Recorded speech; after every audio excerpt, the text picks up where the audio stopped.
Waalaikumsalam warahmatullahi wabarakatuh. Alhamdulillah, wassalatu wassalamu ala rasulillah wa ala alihi wa sahbihi ajma'in. Pertama-tama marilah kita panjatkan puji serta syukur kita kepada Allah Subhanahu wa taala yang masih memberikan kita berbagai macam nikmat yang kita tidak bisa menghitungnya. Salah satunya adalah nikmat iman dan Islam, yaitu nikmat yang sangat kita harapkan dan kita selalu istiqomah di dalamnya. Amin. Amin. Salawat dan salam tidak lupa kita sampaikan kepada Nabi kita, Nabi junjungan kita, Nabi Muhammad Sallallahu Alaihi Wasallam, kepada sahabatnya, keluarganya, umatnya, sampai akhir zaman dan insya Allah kita termasuk dalamnya. Amin ya rabbal alamin. Pada pertemuan kali ini, insya Allah kita akan mengangkat tema yaitu upaya menjaga dan meningkatkan kualitas iman. Alhamdulillah, Ustadz juga sudah hadir di tengah-tengah kita, Ustadz Najihan Maududi LC. Kita punya waktu sampai setengah 2, Ustadz, mungkin 10 menit untuk tanya jawabnya. Oke, untuk menyingkat waktu kita persilakan pada Ustadz.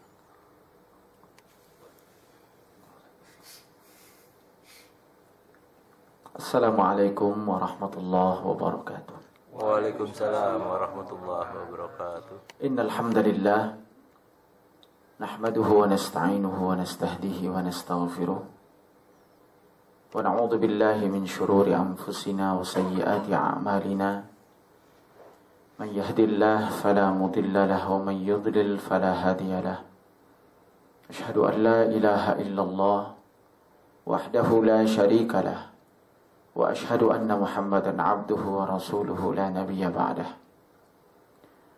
Wa qala ta'ala fi kitabihil aziz, ya ayyuhalladzina amanu ittaqullaha haqqa tuqatih wa la tamutunna illa wa antum muslimun. Amma ba'du. Bapak-bapak hadirin jamaah sekalian yang berbahagia, seluruh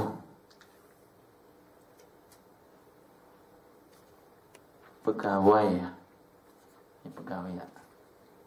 Indosat dan Mogot yang mudah-mudahan kita semua dimuliakan oleh Allah Subhanahu wa taala. Puji dan syukur kita panjatkan kehadirat Allah Subhanahu wa taala atas segala nikmat karunia-Nya, sehingga pada hari ini kita bisa berkumpul, bisa bersilaturahim, bisa duduk bersama, menyempatkan waktu walau sedikit. Tapi kita berharap bahwa duduk kita dalam majelis ilmu ini mudah-mudahan menjadi satu bagian di mana Rasul Shallallahu Alaihi Wasallam pernah menyatakan banyak dalam hadis, man salaka tariqan yaltamisu fihi ilman sahalallahu lahu tariqan ilal jannah. Orang yang berjalan lalu kemudian dengan maksud menimba ilmu, mencari ilmu agama, sahalallahu lahu bihi tariqan ilal jannah, maka semoga Allah Subhanahu wa taala memudahkan jalan baginya menuju surga. Di satu sisi Nabi Shallallahu Alaihi Wasallam juga pernah berpesan ketika bertanya kepada sahabat, idza marartum biriyadil jannah farta'u. Ketika kalian berjalan di taman surga maka mampirlah sesaat. Lalu kemudian sahabat bertanya, wa ma riyadul jannah ya Rasulullah? Lalu apa itu taman surga? Maka Nabi kemudian menjawab, majalisul ilm, majelis ilmu. Yang mudah-mudahan Allah Subhanahu wa taala memberikan keberkahan, menambah ilmu, lalu dengan itu kita akan mampu meningkatkan kualitas iman kita kepada Allah Subhanahu wa taala. Salawat beriring salam semoga terlimpahkan selalu kepada junjungan kita Nabi Muhammad sallallahu alaihi wasallam, kepada para sahabat, para pengikut-pengikut beliau yang istiqamah menjalankan sunnahnya ila yaumil qiyamah. Hidup manusia dalam perjalanannya tentu akan menghadapi banyak rintangan, ujian, khususnya ujian keimanan dan ketakwaan. tidak mudah manusia menjalani hidup itu. Kebaikan akan selalu dihadapi oleh ujian. Sehingga siapa yang mampu bertahan dengan keimanan dalam ujian itu, maka dialah yang akan beruntung dalam hidupnya. Maka Allah Subhanahu wa ta'ala memerintahkan kepada kita untuk tidak pernah berhenti untuk menjaga ibadah kita, untuk tidak pernah berhenti untuk mendekatkan diri kita kepada Allah sampai akhir kehidupan manusia. Wa'bud rabbaka hatta ya'tiyakal yaqin. Sembahlah Tuhanmu sampai ajal menjemput kita. Nah, keistiqomahan inilah yang dibutuhkan dalam hidup. Sehingga tidak ada kesempatan sedikit pun untuk hilang dari mengingat Allah, hilang kesadaran kita untuk dekat dengan Allah Subhanahu wa ta'ala. Dalam diri manusia ada dua kekuatan yang terus berjuang, terus saling mendominasi. Di mana Allah Subhanahu wa ta'ala juga berfirman, فَأَلْهَمَهَا فُجُورَهَا وَتَقْوَاهَا قَدْ أَفْلَحَ مَنْ زَكَّاهَا وَقَدْ خَابَ مَنْ دَسَّاهَا. Pada diri manusia Allah sudah mengilhamkan dua kekuatan besar, dan dua kekuatan ini terus akan saling mendominasi, saling menguasai satu dengan yang lain. Tergantung pada kekuatan manusia itu sendiri. Fujur dan taqwa, kecenderungan untuk melakukan keburukan, kecenderungan untuk melakukan kemaksiatan, kecenderungan untuk melakukan dosa. Dan di satu sisi kecenderungan untuk meningkatkan kualitas iman, mendekatkan diri kepada Allah dengan ketakwaan itu. Fujur wa taqwa. Lalu siapa yang akan beruntung itu? Tentu yang beruntung itu kaitannya dengan ayat berikutnya. Qad aflaha man zakkaha wa qad khaba man dassaha. Posisi segala sesuatu itu ada di dalam diri manusia, hati manusia. Dan hati inilah sesungguhnya potensi dan sarana besar untuk mengajak manusia mendekati Allah. Orang yang mensucikannya, orang yang kemudian menghidupkannya, maka sungguh dia akan beruntung. Tapi orang yang mengotorinya, maka setiap hari kotoran itu akan menempel dan sulit baginya untuk mendapatkan hidayah Allah Subhanahu wa ta'ala. Hadirin Bapak-bapak sekalian yang dirahmati Allah Subhanahu wa ta'ala. Maka ketika kita menyadari itu, ada satu hal yang sangat disayangkan bagi kita kaum muslimin. Sikap terlalu cepat puas dengan apa yang kita miliki. Khususnya kaitannya dengan ibadah. Walaupun itu juga terjadi kaitannya dengan dunia. Orang dunia nggak akan pernah merasa puas. Satu lembah dari emas akan ditambah lagi, terus berkeinginan. Dan tidak akan pernah habis. Kecuali badannya, di dalam riwayat Ahmad, badan manusia itu bercampur dengan debu. Baru manusia tidak punya keinginan. Kalaupun kemudian punya keinginan, tergantung keinginan apa yang ia miliki setelah ia meninggal itu. Tentu tidak ada keinginan kecuali bagi orang-orang yang kurang beribadah, dia akan berharap untuk dibangkitkan oleh Allah, na'mal saleh. Lalu kemudian kami berharap untuk melakukan amal saleh. Nah, dalam kesempatan yang berbahagia ini tentu, dalam perjalanan fluktuasi iman manusia naik turun dengan segala problematika kehidupan, maka kita butuh memperjuangkannya. Kita sudah dimuliakan oleh Allah. Tapi ketika kita tidak menjaga kemuliaan itu, maka kita akan menjadi hina. Allah itu sudah memuliakan kita. Al-Isra 70. Walaqad karramna bani Adam wa hamalnahum fil barri wal bahri wa razaqnahum minat thayyibat. Kami sudah memuliakan anak Adam itu. Dan Allah itu berfirman sendiri. Cuman kaitannya dengan surat Al-A'raf misalkan.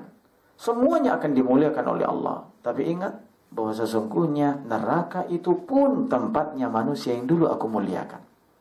Walaqad dzara'na li jahannama katsiran minal jinni wal insi lahum qulubun la yafqahuna biha wa lahum a'yunun la yubsiruna biha wa lahum adhanun la yubsiruna biha ulaika kal an'am bal hum adall. Di satu sisi Allah memuliakan manusia, tapi di sisi lain Allah juga memberikan kelemahan bagi diri manusia. Saat kelemahan itu kemudian menjadi warna dalam diri manusia, maka dialah kelak yang dari mulia jatuh menjadi orang-orang yang hina. Yang itulah yang Allah sampaikan. Lahum qulub, dia punya hati tapi dia tidak membuka hati untuk menerima cahaya Allah, hidayah Allah. Dia tutup hatinya. Maka kufur itu pada hakikatnya menutup artinya. Iman dia miliki, iman dia percaya dia ada, tapi dia tutup keimanan itu sehingga tidak terlihat. Itu disebut dengan kufur, kafar. Lalu kemudian dia juga memiliki alat indera yang Allah sempurnakan. Dia memiliki mata untuk melihat. Tapi ternyata fasilitas yang Allah berikan itu tidak ia syukuri. Sehingga ia menggunakan fasilitas Allah itu untuk hal-hal yang tidak disyariatkan oleh Allah. Maka tentu tidak akan pernah mampu mendekatkan dirinya kepada Allah. Ia memiliki pendengaran juga sama. Pendengaran yang mestinya digunakan untuk mendekatkan diri kepada Allah, tapi kemudian ia salah gunakan. Sehingga akhirnya kemuliaan itu kemudian menjadi jatuh. Dan jatuh itu bahkan Allah tidak segan menyatakan di dalam Al-Quran, kal an'am balhum adal. Mereka itu seperti binatang, bahkan jauh lebih buruk, lebih hina ketimbang binatang itu. Ma'asyiral muslimin wal muslimat rahimakumullah. Saudara-saudariku yang berbahagia. Maka melihat ini tentu tantangan kita semakin besar. Belum lagi tantangan itu datang dari diri kita. Dan itu semua adalah pengaruh dari kekuatan-kekuatan syaitan. Bahkan Allah sendiri pernah menegaskan, la'atiyannahum min baini aydihim wa min khalfihim wa an aymanihim wa an syama'ilihim wa lam tajidu aktsaruhum syakirin. Aku akan datang kepada umat-umatmu, hamba-hambamu, dan aku tidak pernah berhenti untuk berusaha. Kalaupun syaitan itu tidak mampu mengganggu, merayu manusia dari sebelah kanannya, maka dia pun akan datang dari sebelah kiri. Kalau kemudian setan itu tidak berhasil juga dari kanan dan kiri, masih ada jalan depan dan masih juga ada jalan belakang. Artinya setan itu nggak pernah berhenti untuk mencari terobosan-terobosan, melakukan eksplorasi untuk bagaimana cara mengganggu setan. Pertanyaannya kemudian, sejauh mana kita sudah melakukan eksplorasi, sejauh mana kita sudah melakukan upaya untuk dapat menjaga, meningkatkan kualitas diri. Di sisi syaitan pun tidak pernah berhenti untuk mengganggu manusia. Sering katakan kalau di majelis-majelis, jujur atau tidak, ketika kita bertanya pinteran maling apa polisi? Maling. Tahu aja caranya. Lap kunci kagak bisa dibuka kalau orang Betawi mah. Dia pakai alat T. Alat T udah kagak pakai sekarang, pakai cairan. Udah kebuka. Terus berkembang dia caranya. Nah, polisi belajar dari maling. Jadi polisi kalau belum terjadi pencurian dan perampokan dan lain sebagainya dengan cara-cara yang modern, polisi belum tahu, bahkan belum mencari bagaimana polanya. Kalau sudah ada baru mencari, sudah ada mencari. Maka tentu belajar dari itu, kita pun mesti harus memiliki kekuatan. Walau syaitan memiliki banyak cara, tapi ketika kita memiliki kekuatan dan memiliki upaya untuk menjaganya, maka insya Allah kita pun minimal bisa terjaga. Kalaupun sempat mundur, maka mundurnya jangan terlalu jauh. Kalau bahasa orang naik tangga, kalau bisa naik tangganya 2, mundurnya 1. Jangan naik tangga 1, mundurnya kecemplung jauh. Naik 2, mundurnya lebih banyak. Tentu ini tidak diharapkan. Nah, dalam waktu yang tentunya singkat ini kita akan berbicara, mencoba untuk menjelaskan beberapa hal yang perlu kita lakukan agar kita mampu untuk menjaga keimanan itu. Dengan rasa tidak pernah puas untuk selalu meningkatkan, maka insya Allah kita pun akan terus belajar untuk itu. Yang pertama, upaya kita untuk bisa meningkatkan kualitas iman dan ketakwaan kita itu kembali mengenal diri kita dengan satu ikatan primordial kita dengan Allah, yaitu yang disebut dengan mu'ahadah. Muahadah itu berarti janji primordial antara diri kita dengan Allah. Ketika kita menyadari bahwa kita memiliki janji dengan Allah, maka tentu kita akan menunaikannya. Berusaha untuk membayar janji itu. Janji kepada manusia pun begitu. Seringkali orang tidak membayar hutang karena lupa dengan janji atau melupakan janji. Ada dua kondisinya. Lupa janji atau sengaja melupakan janji. Itu kondisi. Sehingga kalau orang lupa janji masih bisa dikasih tahu. Tapi kalau orang yang melupakan janji sulit. Maka bagaimana caranya? Kita mengingat janji kita dengan Allah Subhanahu wa taala. Wa idz akhadha rabbuka min bani adama min dhuhurihim dzurriyyatahum wa ashhadahum ala anfusihim alastu bi rabbikum qalu bala shahidna an taqula yawmal qiyamati inna kunna an hadza ghafilin. Ketika Allah Subhanahu wa taala berfirman di dalam surat Al-A'raf itu, Allah kemudian menegaskan, wa idz akhadha rabbuka min bani adama min dhuhurihim dzurriyyatahum. Ketika Allah mengambil anak Adam itu dari zuhur, dari pundak, dari sulbi Adam, lalu kemudian diciptakan, dikeluarkan. Tapi sebelum itu Allah bertanya kepada mereka, wa asyhadahum ala anfusihim. Diminta perjanjian, diminta persaksian dari diri mereka. Ala anfusihim, alastu bi rabbikum. Ketika Allah bertanya kepadanya, bukankah aku adalah Tuhanmu? Maka segenap jiwa itu tanpa ragu menjawab, qalu bala syahidin. Benar ya Allah, kami bersaksi bahwa Engkau adalah Tuhan kami. Persaksian inilah sehingga menyebabkan siapapun yang lahir maka dia dalam keadaan fitrah, suci. Maka siapapun yang mati ketika dia masih bayi, maka dia dijamin masuk surga. Karena dia belum mukallaf. Tapi dalam kondisi itu memang Allah tidak menyiapkan, lalu Allah masih menjadikan mereka dalam keadaan suci. Maka dalam sebuah hadis Nabi SAW dinyatakan, kullu mauludin yuladu alal fitrah fa'abawahu. Bahwa orang tuanya lah yang menjadikan mereka Majusi, Nasrani, Yahudi, yuhawwidanihi, au yumajjisani, au yunassirani. Bahwa ternyata orang tua, lingkungan, itulah yang menyebabkan mereka menjadi Majusi, Nasrani. Tapi sebelumnya mereka dalam keadaan suci. Kenapa itu? Karena dari awal manusia sudah memiliki ikatan dengan Allah. Maka kaitannya dengan ikatan itu kan kita punya ikrar. Di dalam Al-Quran, inna salati wa nusuki wa mahyaya wa mamati lillahi rabbil alamin. Salatku, ibadahku, hidup dan matiku hanya untuk Allah. Orientasi kita didikasikan kehidupan kita hanya untuk Allah. Itu artinya bahwa kita sudah memiliki keterikatan dengan Allah. Belum lagi dalam surat Al-Fatihah, iyyaka na'budu wa iyyaka nasta'in. Artinya kita kan sudah menyerahkan diri kepada Allah. Kepadanya kita menyembah, kepadanya pula kita akan meminta pertolongan. Ini sebuah bentuk kepasrahan. Bahwa kita sudah punya ikatan dengan Allah. Tapi ternyata pada perjalanan kehidupan manusia seringkali melupakan janji primordial itu dengan Allah Subhanahu wa taala. Sehingga dia melakukan segala sesuatu yang di luar janjinya dengan Allah.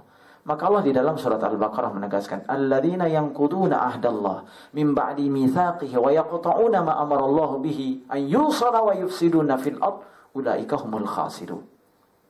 Ada yang mengatakan fasikun. Jadi orang yang rugi itu pada hakikatnya tidak akan pernah rugi orang yang menjalin hubungan dengan Allah sampai kapanpun. Tapi yang akan memiliki kerugian walau tidak ia sadari ketika ia memutuskan yang kuduna ahdallah, ia memutuskan janjinya dengan Allah. Wa yaqta'una ma amara Allahu bihi, dan dia memutuskan untuk tidak melakukan perintah Allah. Kalau sudah manusia pada posisi itu, maka Allah katakan ulaika humul khasirun, merugi manusia itu. Maka janji primordial ini tentu kembali mengupgrade, meyakinkan diri kita, lalu kemudian mulai menyadari betul bahwa sejauh mana kita sudah menjauhkan diri dari Allah Subhanahu wa taala. Nah, tentunya upaya-upaya kita itu dengan cara muahadah, mengingat janji. Kalau kita sudah mengingat janji, berarti suatu hari kita akan diminta pertanggungjawabannya. Itu kesadaran ruhani, kesadaran imani, kesadaran robbani. Itu tertanam di dalam diri dan jiwa manusia. Maka ini butuh untuk diberikan stimulus. Terus diajak untuk berkomunikasi hati itu.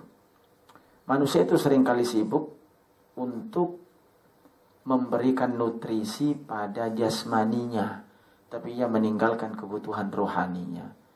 Padahal manusia itu kan diciptakan dari dua dimensi. Ada dimensi ardi, ada dimensi samawi. Manusia itu diciptakan dari materi. Ya materi ini, tapi materi ini tidak akan berguna, bermanfaat kecuali di dalamnya ada unsur-unsur samawi. Unsur-unsur samawi itu ruhani. Maka manusia itu ada kan orang yang dianggap wujuduhu ka'adamihi di dalam sebuah pepatah. Wujudnya itu seperti ketidakadaannya. Kenapa? Tidak ada ruhani. Ruh untuk berjuang, ruh untuk ibadah itu hilang. Sehingga tubuhnya itu tidak lagi memberikan manfaat besar untuk manusia itu. Ma'asyiral muslimin wal muslimat, saudara-saudariyo yang berbahagia. Maka kembali kita pahami bahwa langkah awal agar kita mampu berupaya meningkatkan kualitas iman dan ketakwaan kita kepada Allah, maka melalui mu'ahadah, mengenal janji kita dengan Allah Subhanahu wa ta'ala dalam hidup ini. Suatu hari kita akan kembali, maka di dalam masa kehidupan ini tidak ada sesuatu yang bisa kita lakukan kecuali kita akan melakukan persiapan diri untuk menuju Allah dan akan memberikan pertanggungjawaban kepadanya. Al-Mu'minun 115, di mana Allah Subhanahu wa taala mengatakan, "Ahfasiban nas an yutraku ahfasibtum annama khalaqnakum abatha wa annakum ilaina la turja'un." Apakah kalian akan mengira bahwa aku ciptakan kalian dengan kesia-siaan lalu kelak kalian tidak akan kembali kepadaku? Allah bertanya, tapi Allah kembali yang menjawab. Artinya, pertanyaan Allah itu hendaknya dipahami lalu kemudian dijadikan sebagai sebuah kesadaran. Langkah yang kedua, secara singkat. Langkah kedua yang harus kita miliki agar kita mampu berupaya meningkatkan kualitas iman dan ketakwaan kita adalah tidak lain kecuali muhasabah. Muhasabah ini istilah ini sering kita dengar, evaluasi diri, muhasabatun nafs. Tanpa muhasabah, seorang direktur tidak akan pernah mampu untuk memimpin, memanage, menjadi manajer yang baik dalam perusahaannya. Tanpa muhasabah, seorang guru tidak akan pernah mampu untuk menjadi seorang guru yang excellent di hadapan murid-muridnya. Tanpa muhasabah juga, seorang pengusaha tidak akan pernah mampu mencapai hasil yang besar, hasil yang tinggi. Bahkan sampai level yang paling rendah, seseorang tidak akan pernah mampu meningkatkan diri. Ini urusan duniawi. Lalu bagaimana kemudian dengan urusan ukhrawi atau akhirat? Dunia saja butuh evaluasi. Lalu bagaimana dengan akhirat? Seorang tentu tidak akan bisa berharap, tidak akan mau untuk mendapatkan keuntungan itu selama hidupnya secara duniawi itu hanya stagnan sifatnya. Pada level itu saja. Maka banyak orang demo karena menginginkan penghargaan yang lebih. Kalau sekarang kemudian tingkat penghargaan pekerjaan itu pada level 1 juta, maka pingin pada masa tertentu ingin 1,5, 2,5, bahkan terus ingin naik. Gak pernah ada orang berharap, Pak, saya pengen mundur, saya pengen turun aja gajinya. Enggak. Itu unsur duniawi. Orang yang minta itu sudah zuhud tingkatannya. Nah, zuhud dah. Pak, saya gak mau digaji, saya cuma pengen kerja aja. Sulit kita temukan 1 banding berapa. Dan kalau dalam kebutuhan duniawi, sulit untuk menemukan seperti itu. Tapi pada tatarannya kemudian, ini urusan duniawi. Setiap orang ingin meningkatkan kualitas diri, ingin meningkatkan income dalam kehidupannya. Lalu bagaimana dengan akhirat? Seringkali kemudian timpang manusia itu. Ketika waktunya terlewatkan, dan saat itu waktu yang terlewatkan itu, ia tidak mendapatkan keuntungan duniawinya. Tapi berbeda, saat waktu itu terlewatkan, lalu dia tidak mendapatkan keuntungan ukhrawinya. Tingkat penyesalannya berbeda. Ada orang yang ketika sholat zuhur tidak dilakukan, masih berharap besok masih ada.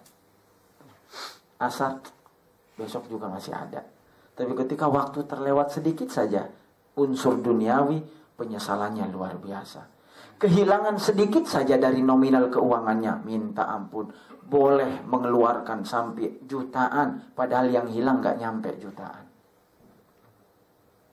Kehilangannya 100, 200, kehilangan satu barang, tapi berani mengeluarkan dalam jumlah yang lebih besar dari apa yang keluar, padahal untuk cari dunianya. Kau bisa keluar? Iya. Datang ke polisi, lapor. Polisi gak cukup, datang ke orang pintar, katanya kiai. Nggak cukup juga, datang ke paranormal. Yang hilang 100, yang keluar ya bisa 1 juta, 2 juta, habis. Padahal barangnya kagak balik. Tapi ketika waktu hilang tidak beribadah, kita tidak pernah berupaya untuk mencari jalan keluarnya. Kita terbiasa dengan itu.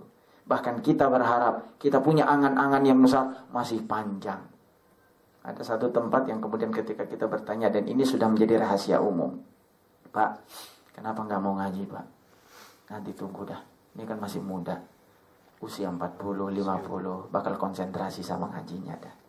Saya katakan, halo, 50 itu punya Allah, bukan punya kita.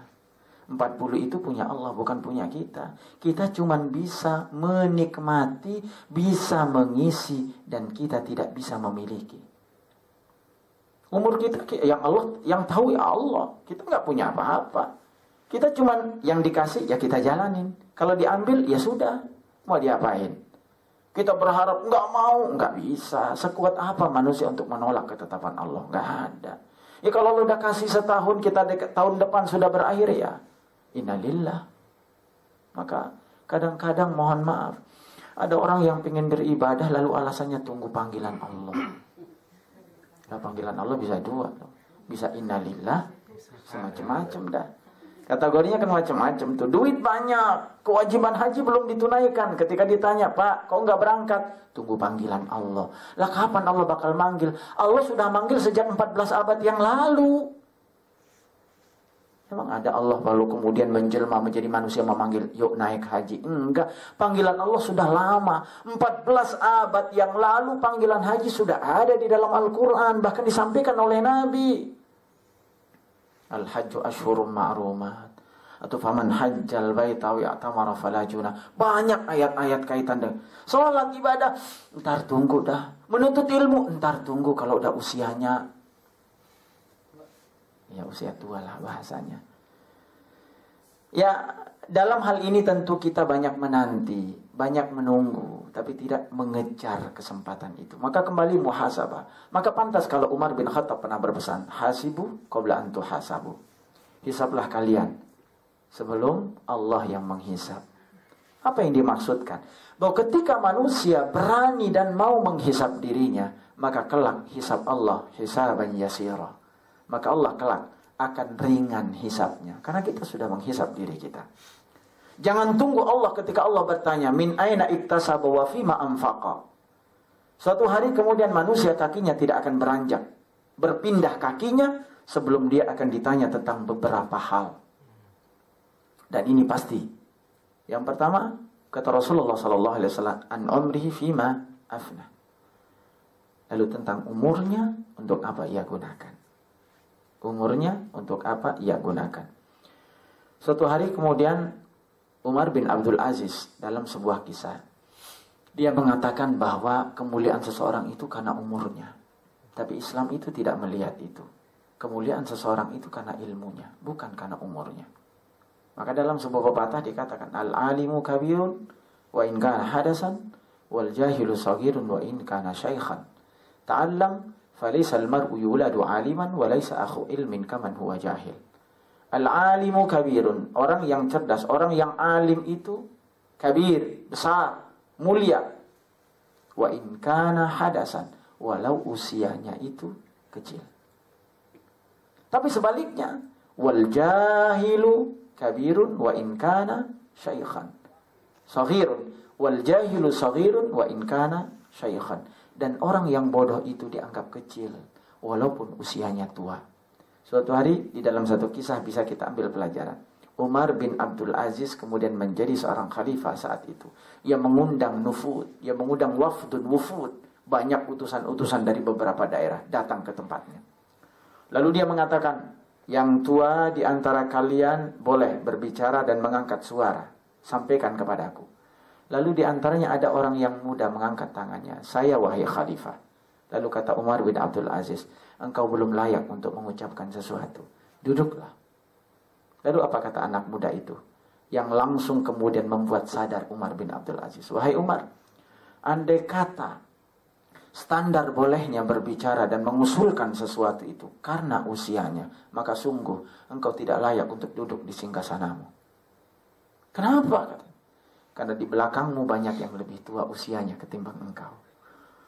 Umar bin Abdul Aziz sebagai seorang khalifah kemudian tercengang mendengar kalimat itu. Langsung dia berkata, untuk hari ini aku persembahkan, silahkan ada waktu bagimu untuk menyampaikan sesuatu.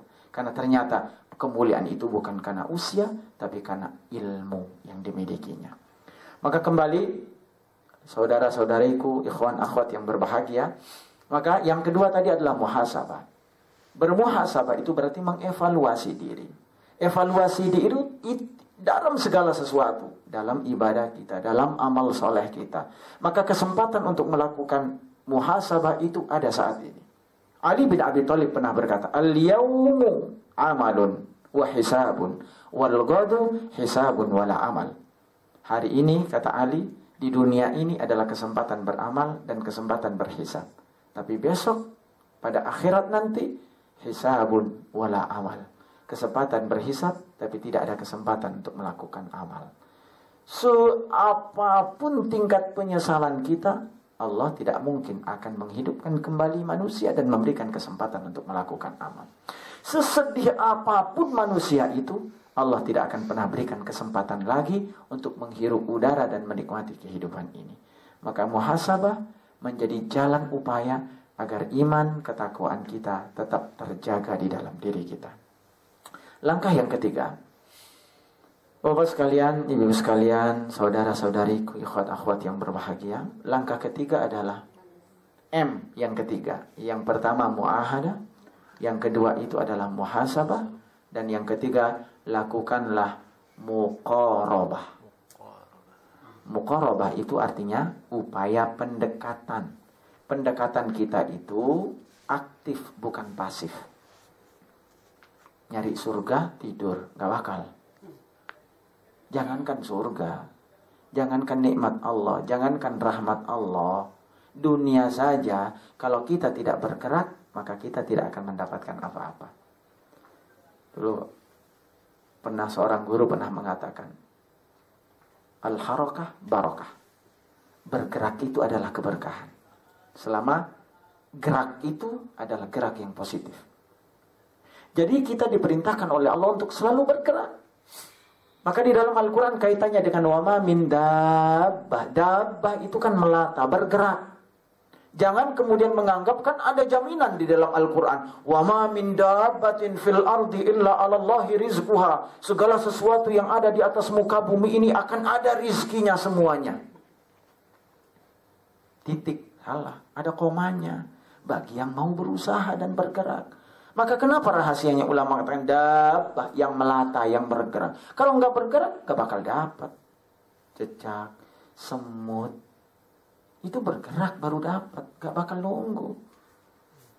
Biarin jodoh kan udah ada. Jodohnya di mana? Allah udah tetap pindah mau di mana aja. Terus duduk di rumah, lalu sambil menunggu datangnya jodoh, datang dari langit. Ini jodohmu, nggak bisa. Usaha. Rizki juga sama, walau Allah sudah menetapkan, tapi kita diperintahkan untuk melakukan ikhtiar. Fikir, ikhtiar, tawakal. Urusan takdir itu jangan pusing dengan takdir itu. Tapi bagaimana? Jadikanlah kemudian hasil usaha terakhir dari perjalanan hidup kita. Itulah takdir. Banyak orang yang kemudian mohon maaf, bahasa saya negatif, mati dalam takdir. Mati itu negatif dalam pandangan saya. Ya. Maksudnya bagaimana?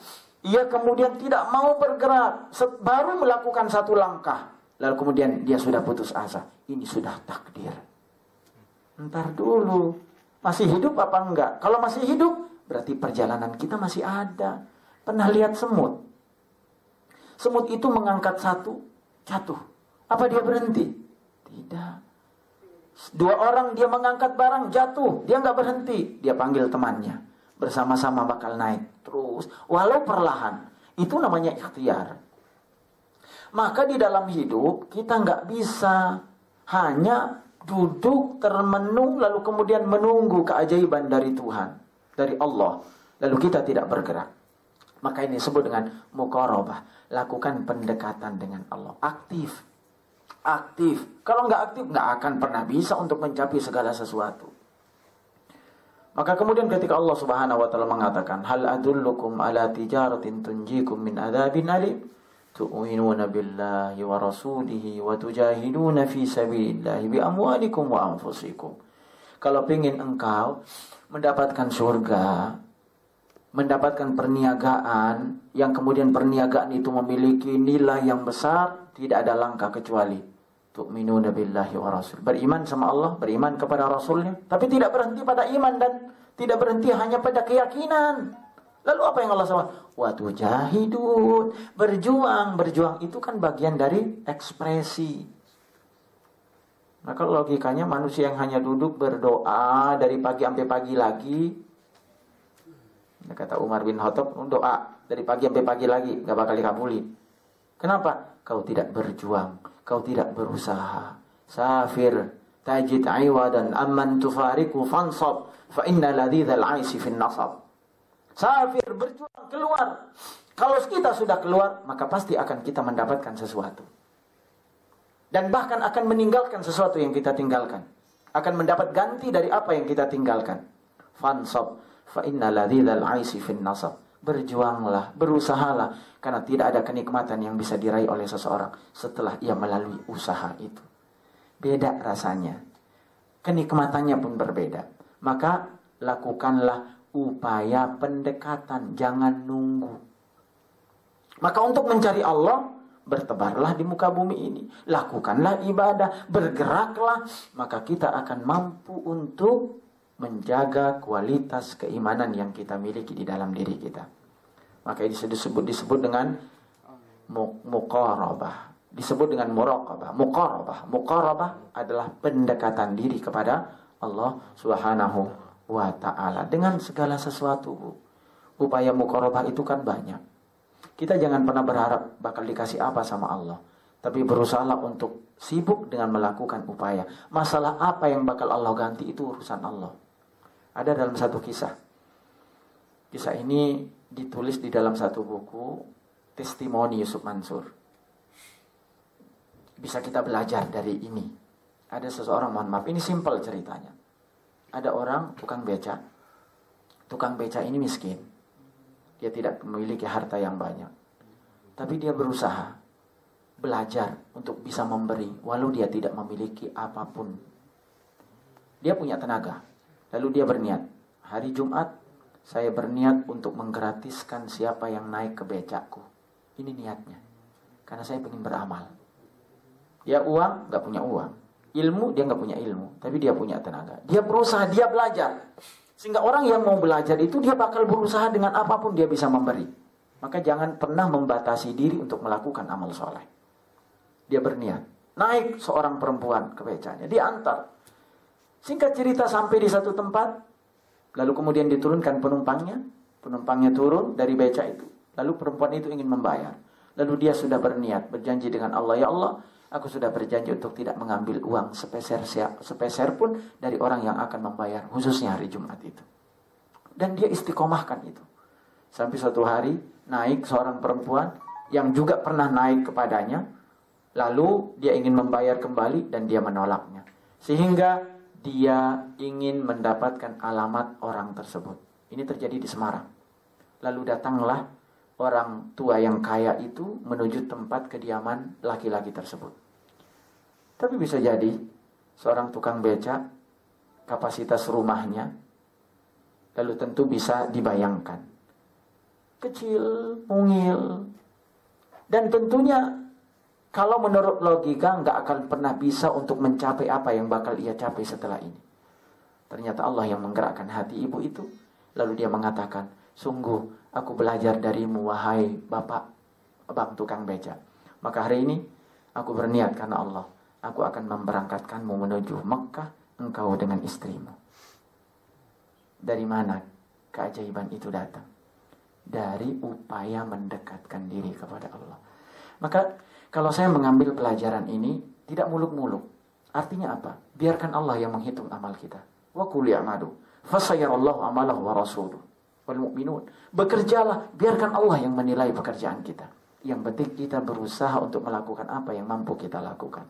Kalau kita sudah mampu melakukan dan belajar melakukan apapun, yakinlah Allah tidak akan pernah meninggalkan kita ketika kita melakukan ibadah itu. Amal soleh ini menjadi satu kebaikan. Apapun yang bisa kita lakukan. Maka sekali lagi, jangan kita pernah membatasi kesempatan untuk melakukan amal. Karena sesungguhnya itulah menjadi salah satu jalan di mana Allah akan kokohkan keimanan kita.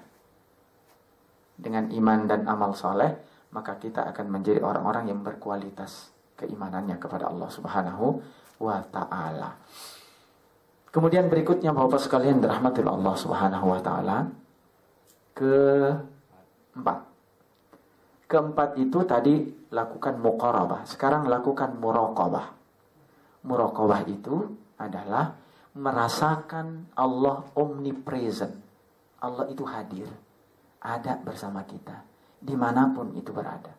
Maka kalau orang sudah merasakan Allah itu hadir bersama kita, bukan seperti pandangan-pandangan kaum sufi yang menganggap Allah itu bercampur dengan dirinya, sehingga Al-Hallaj mengatakan anallah fa'budni. Bukan begitu maksudnya. Saya Tuhan maka sembahlah aku. Ketika dikatakan kenapa harus menyembah engkau? Karena Allah sudah berada dalam diriku. Bukan. Sifat-sifatnya. Jadi kita membumikan nilai-nilai yang ada, yang dimiliki oleh Allah Subhanahu wa ta'ala dalam hidup kita. Maka kembali kita katakan bahwa lakukanlah muraqabah. Muraqabah itu berarti merasakan Allah itu ada dalam diri kita. Kalau Allah itu sudah ada dalam diri kita, kemungkinan besar untuk melakukan dosa jauh. Karena apa? Karena kita tidak butuh hukum. Karena kita sudah memiliki kesadaran. Kalau gampangnya bahasanya, kalau kita pakai motor, pakai mobil di jalan, lalu kemudian kita melihat lampu merah, ada orang yang nyelonong masuk, ada yang berhenti. Kalau yang berhenti berarti sadar tuh, sadar hukum. Gak butuh polisi kan di depan. Cukup lampu aja, udah aman kita. Lampu tet merah, udah otomatis berhenti. Berarti dia punya kesadaran hukum. Tapi ada yang melanggar, dia lewat itu, akhirnya apa yang terjadi? Bisa jadi tabrakan, bisa jadi macam-macam. Lalu bisa jadi ketika lewat polisi nongol, mau kemana? Lalu jawabnya, mohon maaf Pak, apa lihat lampu merah? Lihat. Lalu kenapa dilanggar? Saya nggak ngelihat Bapak. Berarti kan kesadaran karena materi. Allah nggak dilihat, Allah kita nggak ngelihat. Bahkan Allah itu gaib sifatnya. Hanya orang-orang yang punya kesadaranlah yang akan merasakan Allah itu ada. Di mana Allah itu? Allah itu ada di mana-mana. Allah itu berada kapanpun. Allah itu tidak akan pernah istirahat. Beda dengan agama lain, agama tetangga yang mengatakan Tuhan itu istirahat hari Sabtu. Istirahat. Lalu kalau kita berpikir, kalau seandainya dia istirahat, lalu berarti udara, matahari bakal istirahat dong. Nggak ada yang ngatur. Bisakah manusia dan makhluk itu hidup kalau Allah istirahat sejenak?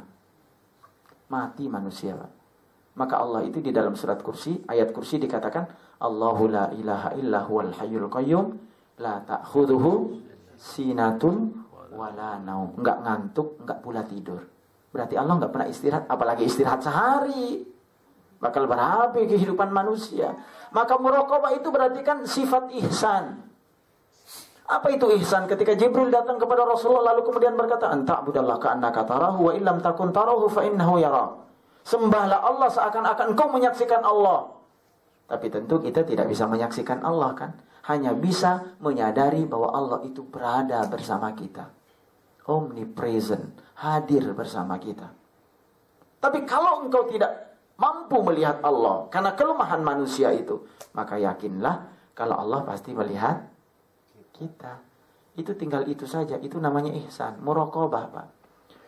Kalau orang sudah tahu muraqabah Allah, nggak bakal melanggar. Cuman masalahnya muraqabah Allah itu sirna dari manusia. Bahkan ketika kesadaran itu akan datang, kita tepis jauh-jauh.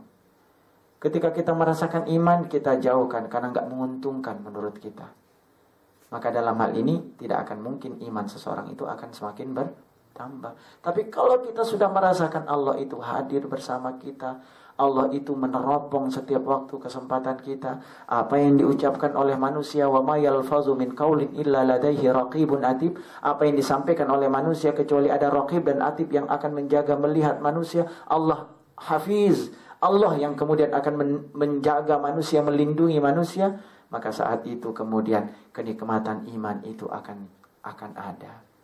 Kesadaran itu, hukum kesadaran itu tidak akan perlu harus ada Allah berwujud. Tapi kesadaran itu karena kesadaran dalam hati yang merasakan Allah itu senantiasa melihat kita. Maka dalam kondisi apapun, iman itu bukan hanya di majelis taklim. Kalau sudah muraqabah, iman itu tidak hanya di dalam masjid. Tapi iman itu ada di pasar, iman itu ada di kantor, iman ada di toko, iman itu ada di jalan, iman itu ada di mana-mana. Maka merekalah orang yang memiliki kesadaran tinggi, itulah yang disebut dengan ulul albab. Siapa itu ulul albab? Alladzina yadhkuruna Allah qiyama wa qu'udan wa 'ala junubihim wa yatafakkaruna fi khalqis samawati wal ardh. Rabbana ma khalaqta hadha batila subhanaka faqina adzabannar. Orang yang selalu mengingat Allah. Kapan itu? Saat dia berdiri, saat dia duduk, saat dia berbaring, dan dia terus berpikir dengan kenikmatan Allah. Jangan pernah mencari Allah. Tapi kalau ingin tahu tentang Allah, maka lihatlah ciptaannya. Tafakkaru fil khalqi wa la tatafakkaru fil khaliq. Berfikirlah dengan ciptaannya, tapi jangan pernah berpikir tentang mencari wujudnya Allah. Gak bakal pernah dapat.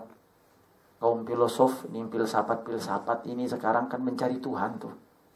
Dia gak sholat. Dulu pernah kalau bertemu sama teman diskusi, kenapa gak sholat? Saya hidup karena agama saya adalah keturunan. Saya ingin Islam itu Islam hakiki. Lalu saya lagi mencari kebenaran. Caranya enggak sholat dulu, tapi cari kebenaran. Gimana kebenaran bakal dapat kalau kagak sholat? Lah kita yang sholat aja kadang-kadang maksiat jalan. Lah bagaimana yang enggak sholat? Enggak bakal dapat Allah. Mau dicari di mana Allah kalau enggak sholat? Padahal Allah menyatakan aqimis sholata lidzikri, dirikan sholat agar engkau mengingatku. Cara mengingat Allah itu dengan sholat. Lah kebablasan lagi orang yang memahami aqimis sholata lidzikri, cukup dengan mengingat berarti udah sholat. Kebalik ayatnya. Kan ayatnya aqimis sholata lidzikri, dirikanlah sholat untuk mengingatku. Dibalik, ingatlah dengan iling-iling maka engkau sudah sholat. Kebalik ayatnya. Nah inilah yang terjadi di sekitar kita. Maka rasakanlah muraqabah Allah itu dengan merasakan Allah itu hadir di tengah kita, berada dengan kita setiap waktu, dalam setiap saat. Maka insya Allah iman kita akan semakin bertambah. Sebelum yang terakhir, ada satu kisah kemudian kaitannya dengan Umar bin Khattab ketika ingin membeli kambing dari seorang pengembala. Lalu dia tanya, berapa harganya? Bahkan bisa jadi harganya akan lebih naik, lebih tinggi ketimbang harga biasa. Tapi apa jawab yang memukau jawaban anak itu? Kalau majikanku tidak tahu, tapi dia bertanya, fa'inallah. Lalu di mana Allah itu? Majikanku mungkin nggak tahu, saudaraku mungkin nggak tahu, bosku mungkin nggak tahu, sefulan nggak tahu. Lalu ainallah, di mana Allah itu? Bukankah Allah tahu segala sesuatu yang tidak diketahui oleh manusia? Ini adalah bentuk sifat muraqabatullah. Lalu kemudian yang terakhir pada kesempatan ini mungkin yang bisa kita sampaikan adalah mujahadatun nafs. Semua yang 4 itu nggak akan pernah bisa kecapai kalau nggak ada mujahadah. Mujahadah itu artinya upaya. Saya katakan tadi, jangankan kita sedang berbuat maksiat, Pak. Lagi sholat aja setan kagak berhenti. Pernah nggak ngerasain Bapak? 3 apa 4? Pernah. Sholat udah tahiyat apa belum? Nah ya. Waktu Allahu Akbar ngingat duit, ngingat utang, kok bisa jadi ngutang ingat waktu sholat, giliran di luar sholat kagak ingat tuh. Allahu Akbar. Oh iya si Anu kayaknya punya utang kemarin 100. Lah ingatnya di sholat. Itu siapa yang merekayasa? Setan. Setan itu memang takut sama kalimat azan. Di dalam hadis, di dalam kitab Riyadhus Shalihin dikatakan, kalau orang sudah mengumandangkan azan, maka setan itu lari terbirit-birit, terkentut-kentut. Tapi namanya setan. Kira-kira kabur selamanya enggak? Kagak. Habis azan dia balik lagi. Lah belum bangun. Belum bangun tuh. Tidur lagi. Buhurnya diikat lagi dengan kuat. Udah bangun, kakinya buhulnya berat banget menuju tempat wudhu. Nah, makanya orang bangun malam, kemudian kata Nabi, orang bangun malam lalu dia tidak sholat, maka kupingnya dikencingin setan. Kok bisa? Iya, dia bangun ke kamar mandi, buang air kecil, balik lagi, tidur lagi. Nah itu. Artinya, mujahadah itu penting dalam hidup kita. Karena setan itu nggak pernah berhenti. Kan dia pernah minta sama Allah. Minta dipanjangkan umurnya. Buat apa? Buat ganggu manusia. Allah ngabulin nggak? Dikabulin. Innaka minal mundharin, kata Allah. Baik, aku berikan kau panjangkan umurmu. Buat apa? La ughwiyannahum ajma'in. Aku akan ajak mereka. Aku akan ganggu mereka. Aku akan rayu mereka semuanya. Sehingga mereka akan mengikutiku. Tapi aku tidak bisa mengganggu. Satu, ibadaka minhumul mukhlasin, orang-orang yang ikhlas kepadamu beribadah. Termasuk di dalamnya adalah orang yang mau berupaya meningkatkan kualitas imannya. Man jahada fina lanahdiyannahum subulana wa innallaha lama'al muhsinin. Orang yang berjuang di jalan Allah, maka Allah akan tetapkan, kokohkan kedudukannya, dan Allah bersama orang-orang yang berbuat ihsan. Saya kira ini singkat pertemuan awal. Ini baru pertama silaturahim. Ya mudah-mudahan kita bisa bersilaturahim kembali dalam waktu-waktu yang lain. Dan tentunya apa yang sudah disampaikan bisa memberikan manfaat. Monggo kalau ada yang silakan. Terima kasih Ustaz atas pemaparan materinya. Ini kita tanya jawab tapi udah lewat. Oh iya sudah. Atau ada yang ganjil nggak mau ditanya? Ada yang ganjil dibuka ganjilannya. Nah, ganjilannya dibuka dulu. Kalau nggak ada. Nggak ada. Baiklah kita ulangi sedikit nih yang setelah disampaikan Ustadz, yaitu bagaimana upaya menjaga dan meningkatkan kualitas iman kita. Yang pertama yaitu muahadah, mengingat kembali janji kita kepada Allah bahwa kehidupan kita hanyalah untuk Allah. Yang kedua muhasabah, yaitu evaluasi diri. Yang ketiga muqarrabah, itu mengadakan pendekatan kepada Allah dengan secara aktif. Yang keempat muraqabah, yaitu selalu merasakan bahwa Allah selalu ada di sekitar kita dan melihat kita. Yang kelima mujahadatul nafs, selalu berupaya menjaga hati. Baik, mungkin sampai sini dulu kajian kita kali ini. Semoga bermanfaat. Amin. Mari kita tutup dengan doa penutup majelis.